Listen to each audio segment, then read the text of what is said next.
하나님 말씀 출애굽기 32장 1절 말씀입니다. 우리가 지금까지 이제 성막에 대하여 했었거든요.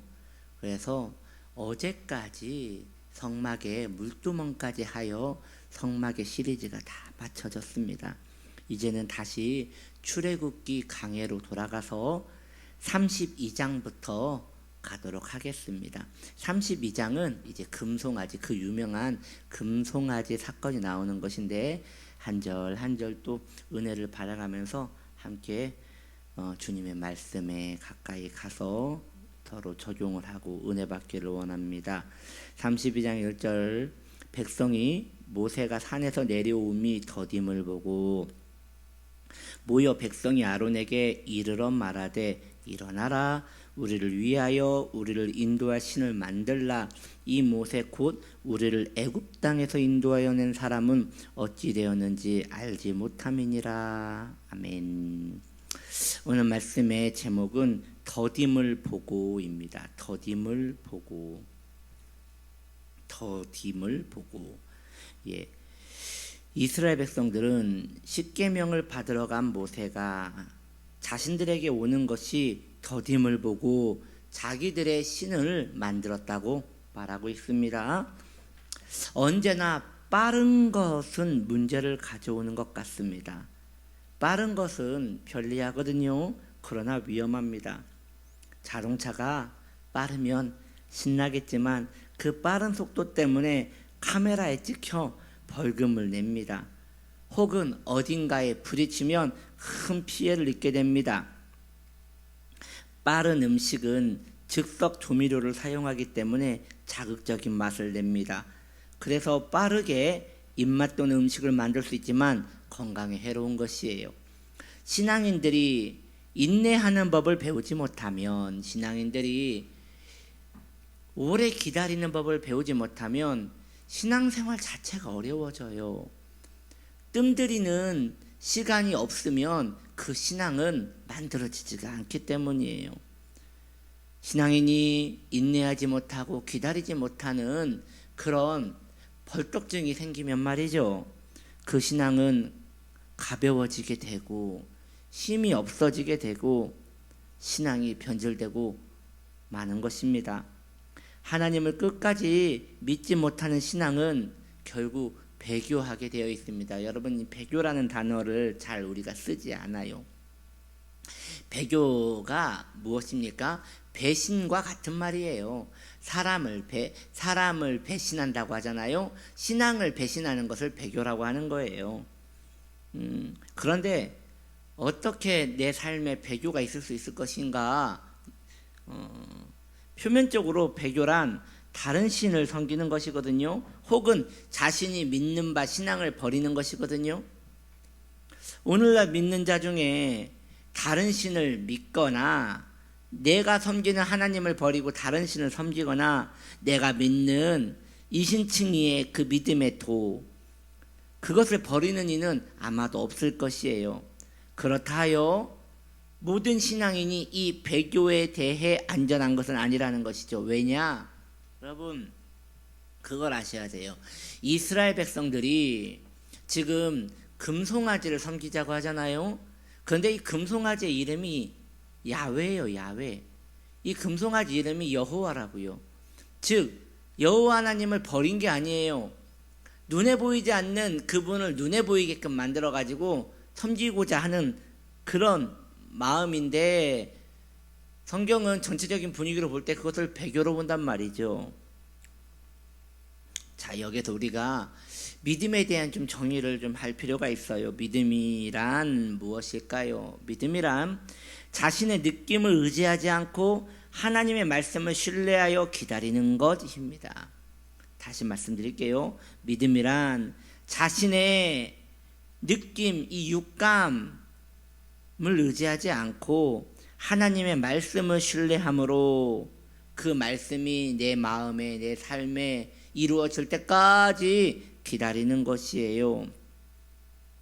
그러나 하나님의 약속이나 은혜가 자신이 생각하는 그 시간에 이루어지지 않는다 하여 마음의 조급증을 느낀다면 그의 신앙이 그만큼 배교에 가깝다고 말할 수 있는 것이 되는 것입니다. 이스라엘 백성들이 타락한 이유를 성경은 이렇게 말합니다. 더딤을 기다리지 못하였기 때문에 그들이 타락하였다. 더딤을 기다리지 못하기 때문에. 오늘 본문이 우리에게 이렇게 말씀하고 있는 것입니다. 우리는 무엇을 기다리고 있는 것입니까? 바람에 흔들리는 갈대입니까? 내 마음을 만족시켜줄 그 무엇입니까? 아닙니다. 우리가 기다리는 것은 예수 그리스도입니다. 우리가 기다리는 바는 내 구주 예수 그리스도입니다. 그 외에는 기다릴 것도 없고 기다릴 이유도 없는 것입니다.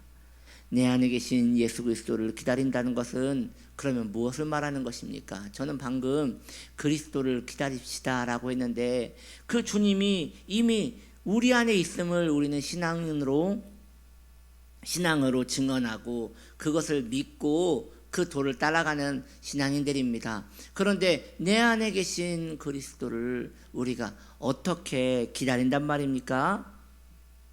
내 마음의 자리를 잡아 그리스도를 사모하는 마음에서 멀어지게 하는 그 정욕을 따라가지 않고 꾸준히 예수님을 감각 너머로 바라보는 것이 바로 예수 그리스도를 기다리는 것입니다. 전에 제가 어느 그 청년에게 성령을 받으십시오라고 말씀을 했더니 그 청년이 목사님 지금 말이 안 되잖아요. 제가 예수를 믿었고 내 안에 내주하시는 성령님이 계시는데 무슨 성령을 받으라고 하십니까? 라고 하였습니다. 그 자매님 말이 틀리지 않지요. 그 청년의 말이 틀리지 않아요. 그런데 제가 오늘 여러분들에게 예수를 기다리십시오 그 말과 같은 의미인 것이에요. 내 안에 계시는 예수 그리스도를 기다린다는 것은 그분께 집중하기 위하여 내 안에 있는 정욕들을 멀리하는 것입니다. 제가 그 청년에게 성령을 받으십시오라고 말하는 것은 그 안에 성령이 없어서가 아니라 그 마음에 성령을 쫓는 마음을 가지라는 것입니다. 성령을 찾고 성령의 마음을 두고 그분을 붙쫓는 신앙을 가져야 한다는 것이죠. 그분을 기다리는 마음이 있어야 한다는 것이죠. 그렇게 살아가야 하는 것입니다. 그렇게 내 마음의 조급증과 더딤을 이겨내고 내 하나님을 바라보며 오랜 시간 동안 바라고 또 바라는 것, 그것이 우리의 신앙생활입니다. 이렇게 생각할 수 있을 것 같습니다. 내가 신앙생활을 하는 가운데 내가 생각하던 대로 주 예수 그리스도의 은혜가 내게 혹 오지 않았다고 합시다. 내가 생각하던 것은 그 무엇인지는 모르겠으나 내가 생각하는 것은 아마도 좀 더 행복하고 좀 더 은혜롭고 좀 더 임재에 푹 잠기며 죄에서 벗어나며 하나님의 은혜 속에서 깊이 성경을 읽고 기도를 할 때 시간 가는 줄 모르고 그러한 신앙의 양태들을 사모하며 살았다고 합시다. 그걸 기다렸어요. 그런데 기다려도 그러한 삶이 내게 이루어지지가 않아요. 그때 여러분, 우리는 어떻게 하는 것입니까? 에이, 이런 것은 없구나, 이런 것은 허구구나 라고 낙심할 게 아니라 저는 여기에서 또 말씀하는 거예요. 내 한계를 넘어서서 기다리는 것이에요. 왜냐? 여러분, 그걸 아셔야 한다니까요. 기다리는 게 신앙이라고요. 기다리는 게 신앙. 여호와를 바라며, 그렇습니다. 이 바란다는 게 뭐예요? 기다리는 거잖아요. 여호와를 바라며 기다리는 것이 신앙이랄까요? 그러니까 우리 주님은 틀림없이 오시겠지요. 우리 주님은 틀림없이 만족해 하시겠지요. 그것은 주님의 입장이고 나의 입장은 기다리는 것입니다. 그렇게 더딤을 버티고 기다려 신앙인으로서 자리를 잡아가며 마음이 굳어지며, 이게 은혜 안에서 굳어지라는 것이에요. 마음이 굳어져서 그 긍휼 가운데 있기를 예수님의 이름으로 축복합니다. 기도합시다.